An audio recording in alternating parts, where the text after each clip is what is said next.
네, 건강운동관리사 문기균입니다. 네, 오늘은 제가 지구력 운동, 달리기나 마라톤, 뭐 철인 3종, 도로 사이클, 뭐 이런 지구력 운동 종목의 어, 탄수화물 전략에 관해서 주제를 한번 갖고 와봤는데요. 어, 먼저 본격적으로 들어가기 전에 이 지구력 운동이라는 것을 할 때 탄수화물이 중요하다라는 것은 많은 분들이 알고 있는 사실일 겁니다. 보통 지금 그 탄수화물을 고용량으로 이렇게 넣는 것이 굉장히 유행을 하면서 선수들이나 뭐 이런 아마추어 선수들한테 유행을 하면서 조금 이런 부분을 알고 있으시면 좀 더 도움이 되지 않을까 싶은 내용들로 구상을 한번 해봤고요. 그리고 또 여러 논문들을 찾아보고 또 제 경험도 약간 녹여서 한번 오늘 주제 얘기해 보도록 하겠습니다. 일단 여기 첫 번째 사진은요. 저는 원래 이렇게 산악자전거 하고 사이클 엘리트 선수 생활을 했었거든요. 한 23살까지.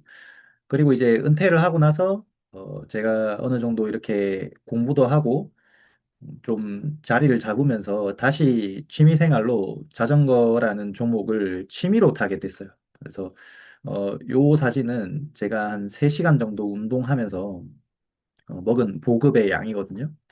이거 보면 초코파이 5개, 물도 요 안에 이제 전해질 음료 넣어서 3통, 4통까지 먹었습니다. 그리고 요거는 심지어 1리터짜리 물통이고요. 그 안에 이제 구연산 워터도 넣고 이런 아미노산 같은 제품도 먹고 3시간 동안 요거를 다 먹었습니다. 그리고 요거 보이실지 모르겠는데 제가 은퇴한 연도에 뛴 시합이거든요. 시합 때 사진이거든요. 그래서 이거 사실 되게 그냥 때려 밟기도 바쁜데 이 지금 살려고 젤을 지금 먹고 있습니다. 먹고 있는 사진. 그래서 저도 굉장히 이게 탄수화물이 중요하다라고 생각이 들고, 어떤 식으로 먹어야 조금 더 효율적이고, 퍼포먼스도 잘 내고, 몸의 기능도 향상시킬 수 있을까라는 고민을 사실 안 했던 건 아닙니다. 그래서 그 자료들을 좀 찾아보면서 같이 좀 도움이 될 수 있는 부분이 있으면 설명을 해 드리는 게 나을 것 같아서 한번 이렇게 구상을 하게 됐습니다. 먼저 요걸 좀 알고 계시면 좋은데요.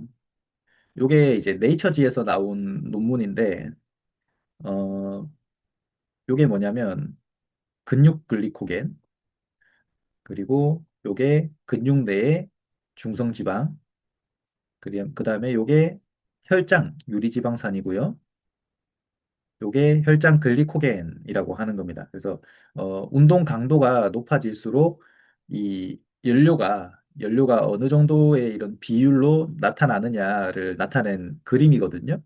그래서 운동 강도가 VO2 max의 85% 정도 이렇게 고강도로 가게 되면 보시는 것과 같이 근육 글리코겐의 소모가 많아진다. 비율이 되게 높아진다. 그리고 저강도로 갈수록 이게 이제 탄수화물, 글리코겐이나 뭐 이런 것들로 태우기보다는 조금 더 지방을 에너지로 쓰도록 한다, 몸이. 이런 식으로 설명을 하고 있는 논문입니다. 그래서 한번 정리를 해드리면 고강도로 갈수록 탄수화물을 이렇게 에너지로 소모하는 비율이 굉장히 높아지고요. 그 다음에 저강도로 갈수록 지방을 에너지로 소모하는 비율이 되게 높아진다는 것. 요거를 좀 알고 계시면 좋을 것 같아요. 아까 앞서 설명드렸다시피 지구력 운동 중에 이런 탄수화물이 굉장히 중요하다라고 설명을 드렸는데 구체적으로 좀 어떤 게 좋냐라고 이렇게 나타낸 논문들입니다. 예. 그래서 전반적으로 지구력 수행 능력이 굉장히 좋더라. 또 이제 피로를 좀 지연시켜주고 운동 강도도 좀 잘 유지시켜주더라. 또 이제 좀 다음 훈련이나 이런 것들을 이렇게 또 계획이 되어 있으면 근육 손상이나 염증 감소에도 되게 좋더라. 면역세포 기능도 되게 많이 좋아지더라. 이렇게 설명하고 있는데 많은 연구들에서 시간당 탄수화물을 어느 정도 먹어야 되냐라고 봤을 때 보통은 60에서 90g을 시간당 이렇게 섭취를 해라라고 얘기를 하고 있고요. 요즘 선수들한테는 거의 뭐 120g에서 180g, 많이는 200g까지도 이렇게 먹게끔 한다고 하는 것 같아요. 네. 그래서 요거 보면 이제 아이언맨 선수, 이제 철인 3종.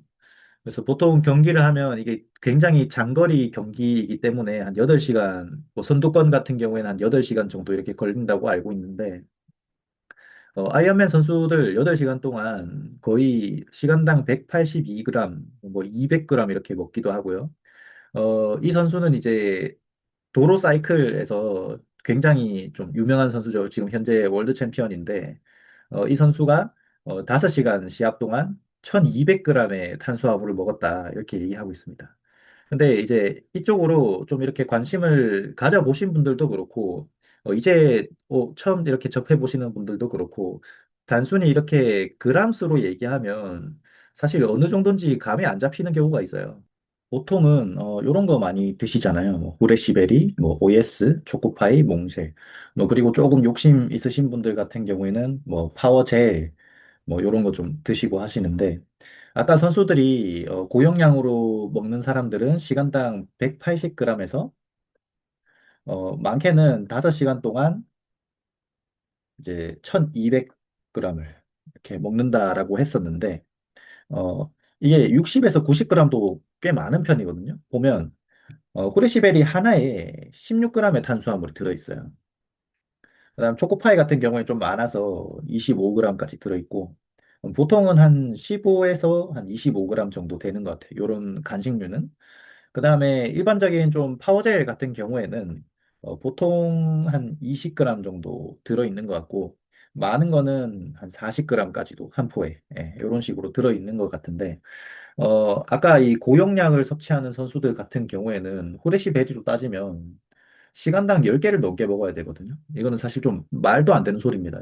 소화할 수 있겠어요? 저는 절대로 안 된다라고 보는데, 젤로 섭취를 해도 시간당 거의 뭐 한 9개, 적게는 한 5개, 요렇게까지 먹어야 됩니다. 속 쓰려서 사실 좀 먹기가 힘들 수 있겠다라고 생각이 들기도 합니다. 예. 그래서 이제 좀 이렇게 많이 섭취를 하는 방법 중에 하나가 뭐냐면, 요 말토덱스트린인데요. 말토덱스트린. 요즘 막 이렇게 젤 형태로 말토덱스트린 팔고 뭐 이렇게 하는 것들이 보면, 제가 보기에는 조금 비싼 것 같긴 해요. 좀 비싼 것 같아. 그래서 말토덱스트린이 좋다고 해서 이렇게 찾아봤더니 뭐 이런 나우 스포츠에서 나오는 5kg에 10만 원짜리 제품도 있고요. 그다음에 이제 요거는 제빵할 때 뭐 이렇게 제빵하는 그 이런 가루들 파는 사이트에 보면 1kg에 3,500원짜리 제품도 있어요. 말토덱스트린 옥수수 전분. 네. 그래서 저는 실제로 요걸 먹고 있긴 하거든요. 요거조차도 좀 비싸다라고 생각을 해서. 그래서 요거 먹고 있는데, 생각보다 좀 나쁘지 않은 것 같아요. 네. 요 말토덱스트린이 좀 좋은 점이 뭐냐면요. 말 그대로 이걸 전분으로 이렇게 만들어 놓은 겁니다. 탄수화물, 쌀, 옥수수, 감자 같은 걸. 네. 그래서 이거를 전분을 더 이렇게 잘게 쪼개놔서 이게 소화라든지 흡수에 굉장히 좋습니다. 이 지구력 운동을 하면서 섭취를 하기가. 네. 그리고 단맛도 거의 안 나서 뭐 이렇게 뭐 입이 다리고 이런 것도 되게 적고요. 그리고 안에 이런 단백질, 지방, 식이섬유 이런 것들이 없어서 조금 이렇게 소화에 더 용이한 것 같아요. 흡수가 빨리 되고 에너지로 금방금방 쓸 수 있는, 이런 효율이 되게 좋은 것 같습니다. 근데 이제 좀 주의해야 될 게 뭐냐면, 이제 요게 빠르게 좀 혈당을 변화를 시키거든요. 흡수가 되게 빨라서. 그래서 뭐 당뇨나 이런 거 좀 있으신 분들은 좀 되게 조심을 할 필요가 있다. 아무리 운동 중이라도 조금 조심할 필요가 있다. 그리고 다른 부작용들을 제가 논문들에서 한번 찾아봤는데, 이런 불편감이라든지 부작용들이 있대요. 그래서 위장 불편감, 뭐 설사, 그다음 팽만감 이런 것들이 있고, 그다음에 이 사람마다 좀 이렇게 개인차가 필요할 수 있다. 먹는 양이라든지 운동 강도에 따라서 섭취하는 게 조금 다를 수 있다. 그리고 이거는 사람 연구는 아닌데요. 이 동물 기반 연구에서 장내 미생물을 이렇게 좀 불균형을 일으킬 수가 있고, 이게 되게 좀 많이 뜨는 주제긴 하더라고요. 장내 미생물. 왜 이게 되게 중요한데 건강에.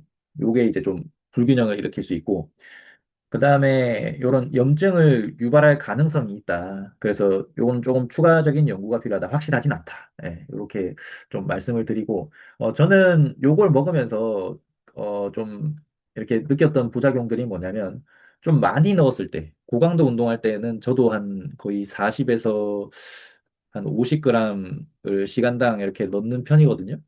막 그렇게 많이 넣진 않는데 많이 넣었을 때 이런 팽만감 요거는 한번 느껴보긴 했습니다. 네. 그래서 이런 것들을 한번 좀 고려해서 이 탄수화물을 효율적으로 섭취를 하는 게 좋지 않나. 네. 이런 좀 메시지를 드리고 싶었고요. 이 연구는 뭐냐면요. 120g의 탄수화물을 이제 이 액체 형태로 또는 젤 형태로 그리고 젤리 형태로, 그다음에 섞어서 먹는 형태로 먹었을 때, 어떤 것들이 운동 중에 가장 이렇게 탄수화물이 잘 산화되냐, 이런 것들을 좀 비교한 연구인데요. 이 120g 자체가 좀 고용량이긴 합니다. 고용량. 네. 그래서 이 그래프를 보면요. 사실 그룹별로 크게 탄수화물 산화되는 양이 큰 차이는 없다라고 합니다. 그래서 이 연구에서도 어떻게 얘기를 하냐면 젤 형태, 뭐 젤리 형태, 드링크 형태 아니면 이렇게 섞어서 먹는 거 이런 거 다 괜찮다. 내가 만약에 뭐 씹어서 먹는 게 좋다라고 하면 씹어서 먹는 형태로 탄수화물을 섭취하고 뭐 마시는 형태로 먹는 게 좋으면 마시는 형태로 탄수화물을 섭취하는 게 가장 베스트다. 네. 선호하는 형태로 섭취를 해라. 이런 메시지를 주거든요. 그래서 단순히 이런 형태로 먹어야 돼. 이런 거는 큰 차이는 없다라고 연구에서 얘기하고 있습니다. 요거는 이제 아까 얘기해드린 말토덱스트린이랑 과당을 이렇게 먹었을 때, 예, 요거를 이제 2대1 비율로 보충을 했대요. 타서. 그랬더니 이제 운동 후에 이런 염증 수치가 유의미하게 감소를 하더라. 예, 뭐 백혈구라든지 이런 수치들, 코티솔, 뭐 염증 이런 수치들이 좀 감소를 하더라. 그래서 요 연구에서는 시간당 80g을 넣고 그다음에 또 다른 그룹은 플라시보로 그냥 이렇게 비교를 한 건데요. 실제로 이런 적절한 탄수화물 보급을 이 지구력 운동에서 중간중간에 해주면 운동 후에 염증 반응을 이렇게 완화시킨다든지 회복을 하는데 좀 효과적일 수 있다. 그래서 훈련이나 뭐 이런 경기가 좀 잦은 선수들, 뚜르드 프랑스 뛰는 선수들이라든지 아니면 내가 진짜 선수라서 오늘도 이제 좀 많은 양의 운동을 하고 내일 또 고볼륨의 운동을 이렇게 소화를 해야 되는 것 같으면 탄수화물 이렇게 좀 섭취해 주는 거 좀 좋은 전략일 수 있다라고 얘기를 하는 겁니다. 그래서 요거는 시간당 80g이고요. 그다음에 아까 이 전 연구, 예, 요 연구는 이 드링크 형태에서 어떻게 집어넣었냐면 말토덱스트린이 1, 그다음에 과당을 0.8의 비율로 이렇게 좀 탔다라고 얘기를 하고 있어요. 그래서 요거는 뭐 과당 그다음에 말토덱스트린을 이렇게 좀 섞어서 나한테 좀 이렇게 먹는데도 큰 부담이 없고 위장이나 이런 데도 부담이 없는 비율을 한번 찾아보시는 게 좋을 것 같긴 하거든요. 저도 말토덱스트린을 먹을 때 그냥 말토덱스트린만 먹지 않고 전해질 음료를 약간 섞어요. 그러면 좀 먹을만 하긴 하거든요, 맛도. 그래서 뭐 좀 그런 식으로 먹는 게 좋겠다. 네, 그런 것도 하나의 전략이 될 수 있다라고 제가 설명드리는 겁니다. 요 연구는 이제 좀 좋은 연구라고 생각하긴 하는데, 좀 N수가 적긴 해요. 네, 피험자 수가 좀 적긴 하거든요. 그래서 1그룹은요, 시간당 90g의 이런 포도당을 좀 이렇게 줬습니다. 운동을 하는 도중에. 그 다음에 2그룹은 이제 사람마다 이 탄수화물을 에너지로 이렇게 태울 수 있는 능력이 다 달라요. 다 다른데, 그거를 이제 좀 어느 정도 능력이 있는지 측정을 미리 한 다음에 그 수치를 기준으로 개인한테 이렇게 맞는 이런 그 섭취량을 좀 이렇게 계산을 해서 운동 중에 좀 제공을 한 겁니다. 그래서 이제 이 두 그룹을 비교를 해봤을 때, 실제로 이 그래프를 보면, 몸에서 탄수화물을 이렇게 소모한 양은 비슷하다라고 얘기를 하거든요. 그래서 이 무조건 많이 때려 넣는다고 해서 이 탄수화물을 많이 소모를 하는 게 아니다. 예.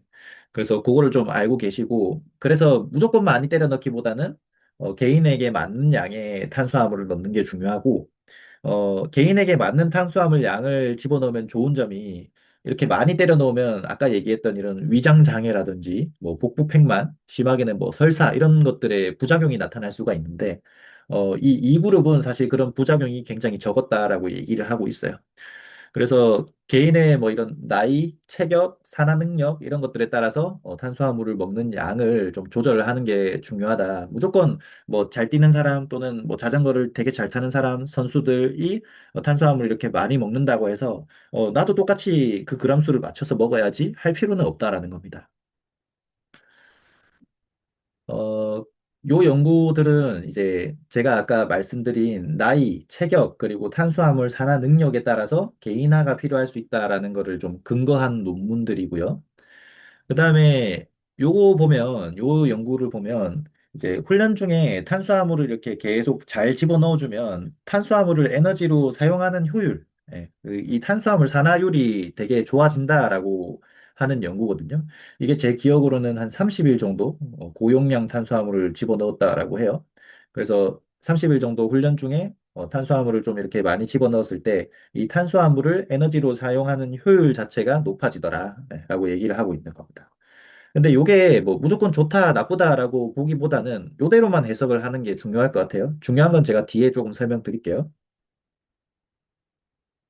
요 연구가 제가 요 탄수화물 강의를 준비하면서 거의 다 완성됐다라고 생각을 했는데 하나를 좀 추천을 받았어요, 우연히. 네, 그래서 요거 읽어봤는데 되게 흥미로운 내용들이 많더라고요. 근데 양이 좀 많습니다. 한 53페이지 정도 되는 논문인데 요거를 제가 좀 읽어보니까, 요런 거 좀 알고 계시면 좀 도움이 되겠다 싶어서 좀 제가 이렇게 급하게 읽어서, 양이 많기 때문에 하나하나 세세하게 다루지는 못하고 핵심 내용만 몇 개 좀 넣어놨어요. 예. 그래서 이 논문에서 주장하는, 주장이 뭐냐면, 카보로딩, 이거 굉장히 전통적으로는 좀 중요하다라고 설명을 하고 있지만, 퍼포먼스에 생각보다 유의미하게 차이가 없을 수도 있다. 그리고 요즘 나오는 연구들에서 시간당 60에서 90g의 탄수화물 섭취해라 또는 엘리트 선수들 같은 경우에는 200g까지도 섭취해라라고 이렇게 얘기하지만 조금 그렇게까지 할 필요가 없을 것 같다라고 주장하는 논문이거든요. 이거 제가 좀 설명드릴게요. 혹시 이렇게 운동하신 분들 중에 봉크라는 얘기 들어보신 적 있으세요? 봉크. 저는 되게 옛날부터 좀 많이 들어본 얘기인데 이게 이제 운동 중에 에너지가 좀 떨어지고, 그 다음에 그래서 이제 힘이 좀 빠지고, 퍼포먼스 떨어지고, 이런 것들을 봉크라고 많이 얘기를 하는데요.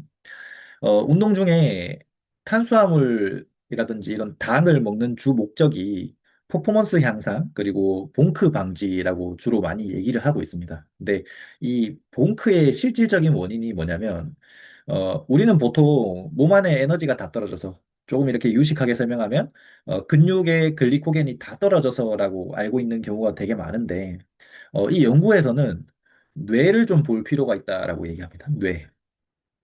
이게 뭔 말이냐면 운동을 좀 하게 되면 당연히 탄수화물이라든지 당을 좀 이렇게 태우게 됩니다.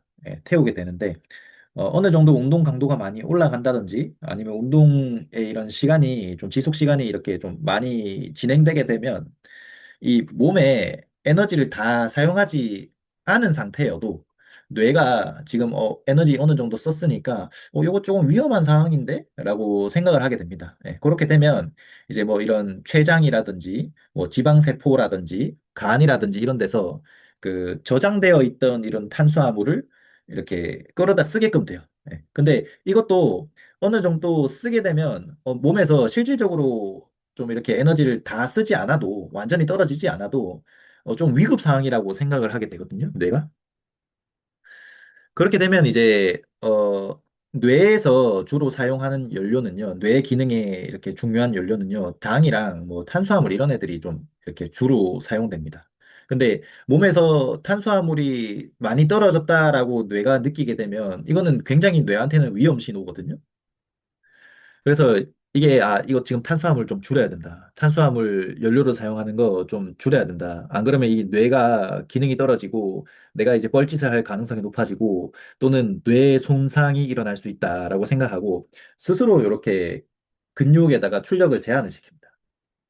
그래서 이제 근육이 뭔가 이렇게 좀 잘 못 쓰이는 거예요.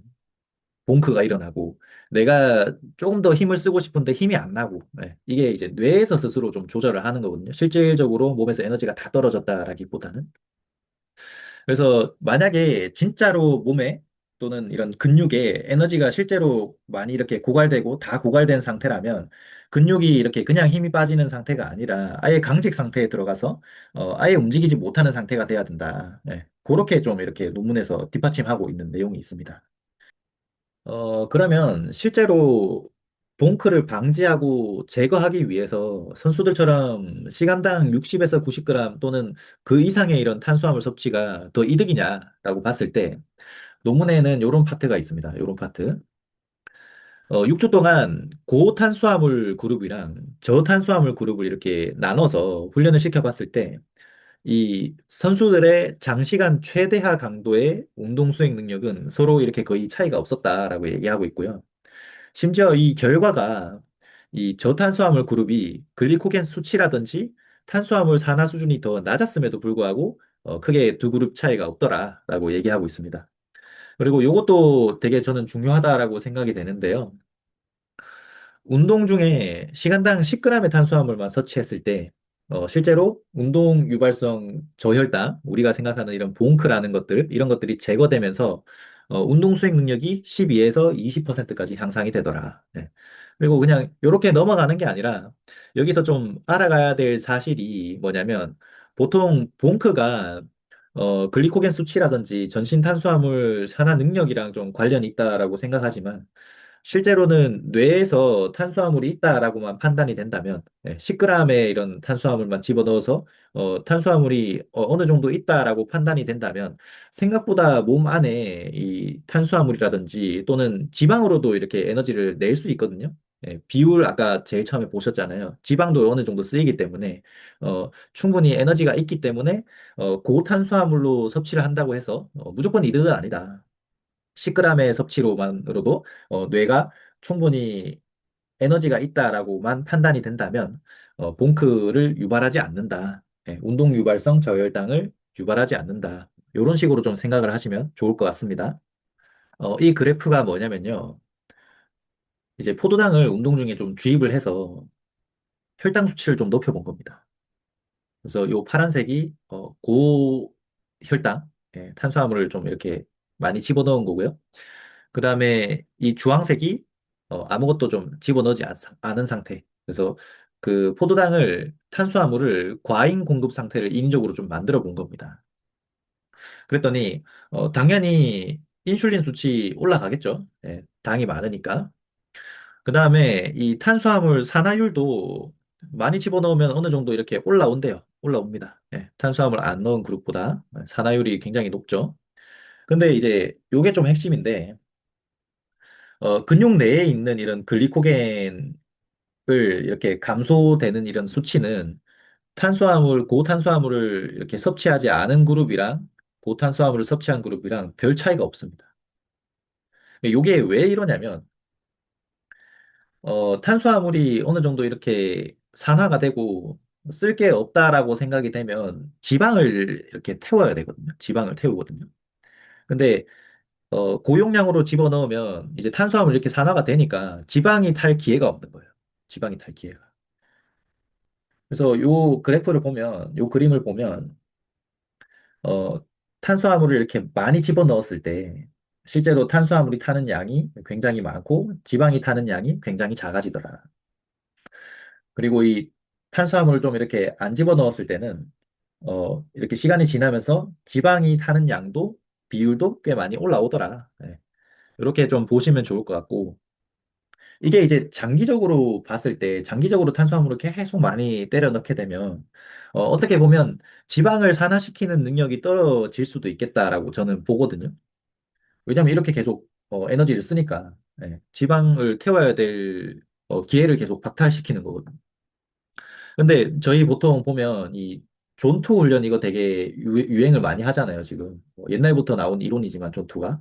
이 존투, 뭐 LSD 이런 훈련을 하는 목적 자체가 이제 미토콘드리아의 밀도라든지 이런 기능들을 개선시키기 위한 목적도 있지만 저는 주로 생각하는 게 뭐냐면, 어, 이런 훈련들을 통해서 지방 산화 능력을 이렇게 향상시키고, 그 다음에 탄수화물이 없을 때 탄수화물의 의존도를 또 감소시키고, 그럼으로 인해서 장시간 이렇게 운동을 했을 때 에너지 효율을 되게 좋게 만드는 게 중요하다라고 생각을 하는 거거든요.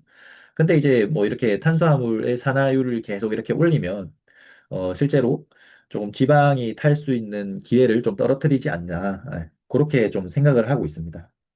그리고 요 연구에서도 보면, 아까 제가 요거 좀 얘기하다가 말았는데, 운동 중에 탄수화물 계속 고용량으로 섭취하면 탄수화물을 에너지로 이렇게 사용하는 효율이 좋아지긴 하지만, 실제로 고탄수화물을 섭취한 그룹과 저탄수화물을 섭취한 이 그룹 사이에 운동 수행 능력이 향상되는 비율은 크게 차이가 없다라고 얘기하거든요. 그러면은 어떻게 생각해 보면, 고탄수화물을 이렇게 섭취해서 운동 수행 능력을 올리는 것보다, 적절하게 그냥 봉크만 안 날 정도로 탄수화물을 섭취해주고, 운동을 이렇게 하게 했을 때, 지방 산화율이라든지 에너지를 이렇게 태우는 효율이 굉장히 좋아지면서, 그런 부분에 대해서는 되게 이득일 수 있다. 고탄수화물을 섭취하는 것보다 한 10g에서 30g 정도만 섭취하는 게 좀 이득일 수 있다라고 저는 생각을 하고 있습니다. 그래서 무작정 뭐 탄수화물을 많이 집어넣어야 된다라고 보는 거는, 조금 이런 관점에 대해서는 좀 손해일 수 있다. 예, 이렇게 제가 좀 정리를 하겠습니다. 카보로딩과 관련된 내용인데요. 이렇게 네 그룹을 나눴습니다. 그래서 이 주황색은 카보로딩도 하지 않고 탄수화물도 섭취하지 않고, 그 다음에 이 초록색은 카보로딩은 하지 않았지만 운동 중간중간에 탄수화물을 섭취하게 한 겁니다. 그 다음에 이 빨간색은 카보로딩만 한 그룹이고요. 파란색은 카보로딩도 하고, 그 다음에 운동 중간중간에 탄수화물도 섭취하게끔 한 거예요. 그래서 이 2시간 동안 완전 초고강도의 운동을 하게 했을 때, 이 주황색 같은 경우에는 당연히 카보로딩도 하지 않았고 운동 중간중간에 탄수화물도 섭취하지 않았기 때문에 퍼포먼스가 가장 낮게 나온 건 맞습니다. 근데 요 빨간색이랑 초록색을 비교했을 때 요 퍼포먼스 차이가 3% 정도까지밖에 안 났다고 해요. 3%. 그래서 어떻게 보면 카보 로딩을 하기보다는 좀 적게 먹더라도 이 운동 중간중간에 탄수화물 섭취만 좀 잘 해주고, 뇌에서 에너지만 좀 충분하다라고만 생각하면 크게 차이가 없지 않나라고 생각을 하고 있어요, 저는. 근데 여기서 이렇게 좀 끝날 게 아니라, 운동 선수들 같은 경우에는 워낙 이 3%도 되게 소중하거든요, 퍼포먼스가. 그래서 어떻게 보면 이 카보 로딩을 시합 전에 여러 번 몇 번 해보면서 이런 소화불량이라든지 아니면 내가 어느 시기에 이런 걸 좀 이렇게 많이 먹었을 때 퍼포먼스가 잘 나는지 이런 것들을 좀 시험을 해보고 그다음에 중요한 시합에서 이렇게 하는 전략이 가장 베스트지 않나. 예. 그래서 무작정 뭐 카보 로딩을 3%밖에 차이가 안 나니까 하지 않아도 됩니다라고 얘기를 하는 게 아니라, 내가 탄수화물을 이렇게 먹는 거에 있어서 좀 부담이 되고, 다음날 이런 소화불량이라든지 좀 문제가 생길 것 같다라고 하면, 3%밖에 차이 안 나니까 굳이 그런 큰 리스크를 안고 가기보다는 운동 중에서만 탄수화물을 좀 이렇게 적절하게 섭취해 주면 좋다라고 생각하는 것과, 그 다음에 진짜 나는 퍼포먼스를 극한까지 끌어올리기 위해서 이런 카보 로딩도 여러 번 이렇게 시행착오를 겪으면서 나한테 맞는 이런 형태라든지 타이밍 이런 것들을 보고 카보 로딩도 하고 운동 중간중간에 탄수화물도 좀 잘 섭취를 해주는 게 좋지 않나. 네. 이런 전략을 이렇게 한번 잘 생각하면서 해보시는 것도 도움이 될 거라고 생각하고 있습니다.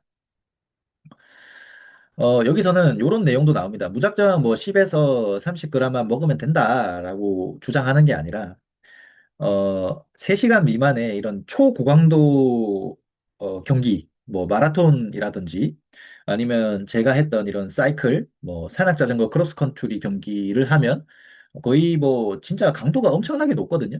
거의 계속 헐떡헐떡거린 상태에서 1시간 반, 2시간 동안 이렇게 유지를 해야 되는데, 요럴 때는 외부 탄수화물의 산화가 분당 약 1.2g 정도 일어난다라고 얘기를 하는데, 이게 시간으로 따지면 72g이거든요, 탄수화물이.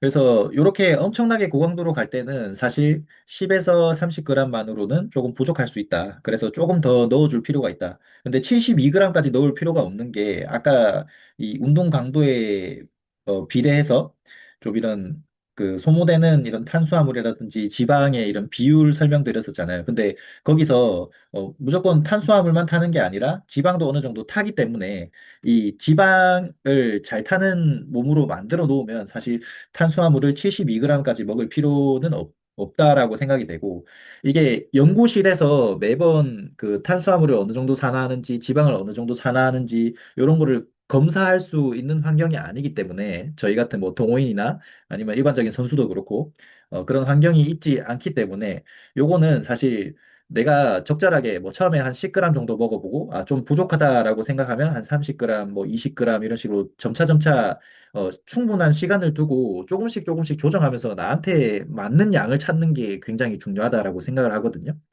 네. 그래서 이 탄수화물 정리를 하면 탄수화물 고용량 섭취라든지 카보로딩 같은 경우에는 모든 상황에서 필수 전략이 아니다. 그리고 모든 사람에게 몇 그램을 먹어라. 뭐 어느 정도 먹어야 된다. 어떤 타이밍에 어떻게 먹어야 된다라는 거는 없다.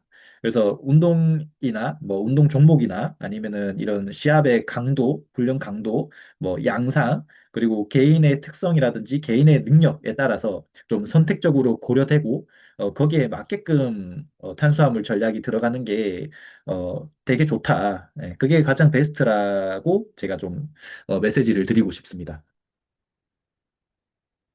요거는 제가 옛날부터 좀 쓰고 있던 하나의 노하우인데요.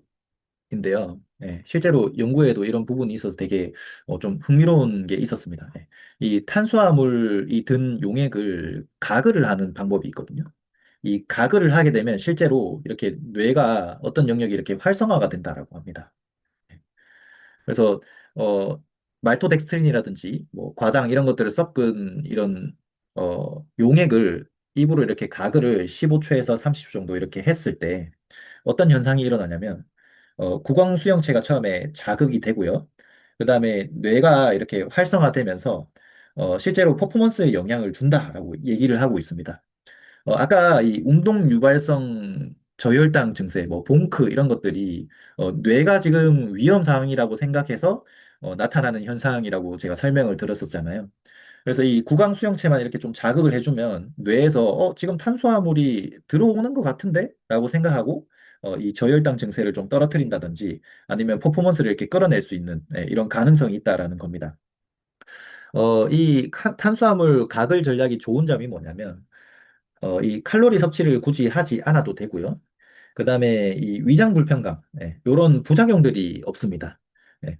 그래서 이거를 이제 좀 구체적으로 어떻게 쓰면 좋냐라고 봤을 때, 한 30분에서 60분 만에 끝나는 시합이라든지 초고강도 운동들 있잖아요. 뭐 마라톤으로 치면 5km에서 10km 정도는 뭐 잘 뛰시는 분들 같은 경우에는 되게 빨리 끝나니까 이런 분들한테 이 가글 전략이 좀 좋을 수 있다. 왜냐면은 이 30분에서 60분 만에 끝나는 경기에서 뭘 계속 이렇게 먹고 하기가 위장에 되게 부담이 되거든요. 네. 근데 이거는 그냥 각을 하고 뱉으면 되니까. 뱉으면 되니까 위장에 이런 불편감 이런 것들이 없고 퍼포먼스도 유지할 수 있고.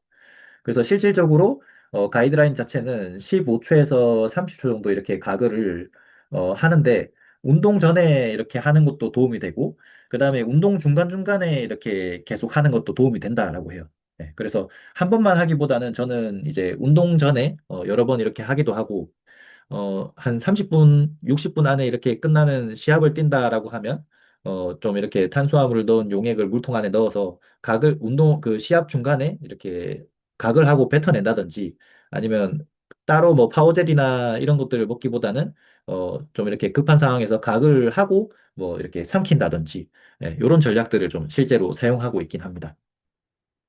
그러면 이게 뇌 활성화가 어떤 영역에 이렇게 뇌 부분에 활성화가 되냐라고 이렇게 궁금해 하시는 분들도 계실 것 같은데요. 실제로 연구에서 이렇게 얘기를 하고 있습니다. 네. 이렇게 많이 활성화되는 부분들을 제가 좀 정리를 해서 넣었는데요. 먼저 1차 감각 운동 피질이라는 영역이 활성화가 된대요. 네. 근데 이 영역은 뭘 하는 영역이냐면 운동 조절이라든지 아니면 감각 통합 이런 것들을 하는데 핵심적인 영역이래요. 그래서 이런 것들이 잘 활성화가 되면 실질적으로 이 근육 출력이라든지 이런 게 굉장히 좋아지거든요. 네. 그래서 요게 활성화가 되고요. 그다음에 보조 운동 영역도 활성화가 된다라고 합니다. 그래서 이 보조 운동 능력은 복잡한 움직임이라든지 이런 것들을 계획하고 실행하는데 중요하다라고 보거든요. 근데 요게 활성화가 되면 저는 이제 뭐 운동 중에 기술적인 스킬적인 영역이라든지 이런 것도 되게 좋다라고 볼 수 있고요. 그다음에 뭐 집중력 이런 것도 좀 연관이 있을 것 같긴 합니다. 그리고 전 대상회가 좀 활성화가 된다라고 하는데 요건 이제 보상과 관련된 영역, 그다음에 선조체 및 변연계 이런 것들이 활성화가 된다라고 하거든요. 네. 요것도 이제 즐거움이라든지 감정, 그다음에 보상 처리 영역이라고 해요. 그래서 이런 것들이 활성화가 되면 실제로 운동 중에 느끼는 이런 피로 신호 이런 것들을 좀 약화시킬 수 있다라고 보는 거거든요. 그다음에 요거 인슐라, 섬엽이랑 덮개 피질 이런 것들이 좀 활성화가 되면서 입안에 이런 탄수화물이 들어왔다라는 존재를 이렇게 감지를 하는 겁니다. 그래서 이제 뇌가 지금 탄수화물이 들어왔네. 그러니까 좀 봉크를 좀 제거해도 되겠는데? 라고 생각하고 봉크라든지 이런 것들을 좀 지연시킬 수 있다. 네. 이렇게 좀 말씀을 드리고 싶어요. 마지막 정리를 한 파트인데요. 또 새로운 논문이긴 합니다. 네.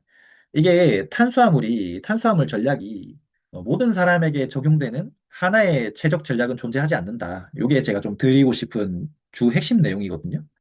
그래서 집단 평균에 이런 근거한 권고안, 논문에서 흔히 얘기하는 또는 누가 이게 좋더라, 저게 좋더라, 뭐 몇 그램이 좋더라, 언제 먹는 게 좋더라 이렇게 얘기하는 이런 방식을 항상 이 개인 처방처럼 적용할 경우에 분명히 한계가 있다. 예. 왜냐하면 사람마다 이 혈당 반응성도 다르고요. 그다음에 위장의 능력도 다르고요. 그다음 뭐 흡수할 수 있는 능력, 아까 이 산화 능력 이런 것도 좀 사람마다 좀 다를 수 있고요. 그다음에 운동 강도라든지 운동 시간, 종목에 따라서도 탄수화물을 요구하는 양이라든지 타이밍 이런 것들이 좀 다를 수 있다. 예. 그래서 이 탄수화물 섭취 전략은요. 운동 강도, 빈도, 훈련 목적 이런 것들에 따라서 다 다르게 설정할 필요가 있고 그다음에 단순한 이런 그람수 기준 이런 것들보다 섭취 이후에 나타나는 이런 퍼포먼스 변화라든지 증상, 그다음에 내가 느끼는 이런 주관적인 반응을 기준으로 좀 조정하는 것이 좋겠다. 예. 실질적으로 저는 어떤 식으로 이렇게 제 몸에 맞는 탄수화물 전략을 이렇게 정했냐면요. 이런 내용들을 보고, 일단은 뭐 10g에서 30g을 섭취하는 것도 좀 좋다. 뭐, 보통은 논문에서 60에서 90g을 섭취하는 것도 도움이 된다. 선수들은 더 많이 섭취를 하네? 이런 것들을 보고, 이거 나한테 맞는 거를 좀 찾는 게 중요하겠다 싶어서, 고강도 운동할 때 처음에 한 10g에서 30g만 이렇게 먹으면서 운동을 하면서 또 주관적인 반응도 보고 실제 파워 데이터들도 이렇게 보면서 좀 비교를 해본 거예요. 그리고 뭐 운동 후에 이런 탄수화물을 섭취했을 때 부작용이라든지 이런 것도 없는지 다 체크를 해보고 그랬을 때 내가 봤을 때는 부작용도 없고 나쁘지 않아. 그러면은 고강도 운동을 할 때는 탄수화물 섭취량을 조금 늘려볼까? 이렇게 해서 이제 40g, 좀 보수적으로 한 10g 정도만 늘려본 겁니다. 예. 그렇게 또 한 몇 주 정도 이렇게 훈련을 해보고, 크게 나쁘지 않아 라고 봤을 때, 고강도 운동했을 때 또 한 50g, 10g만 또 늘려서 좀 조정을 해본 거예요. 그런 식으로 내 몸에 맞는 이런 탄수화물 전략을 찾는 겁니다. 예. 존투 할 때는 또 이렇게 한 10g에서 30g 정도 좀 적게 넣어도 뇌에서 탄수화물이 들어왔다라고만 느끼면 상관없는 거니까 요 정도 먹고 또 훈련하고 또 고강도 운동할 때는 조금 더 탄수화물이 많이 소모되니까 약간은 더 많이 넣어도 되겠다. 부작용이 없는 선언에서 이런 식으로 좀 찾고 단순히 아까 제가 뇌 관점에서만 얘기를 좀 이렇게 많이 하긴 했지만,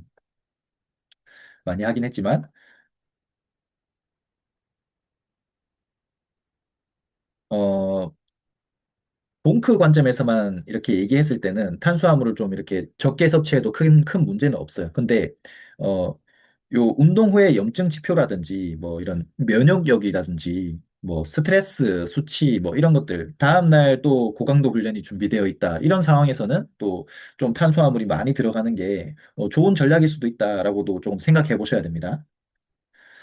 오늘 제가 좀 드리고 싶은 메시지는, 이렇게 준비한 대로 다 말씀을 드렸고요.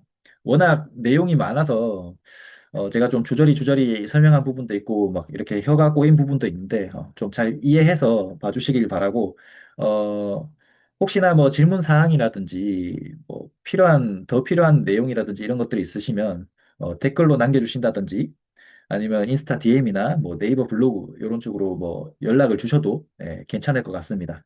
오늘 영상은 여기까지고 시청해 주셔서 감사합니다.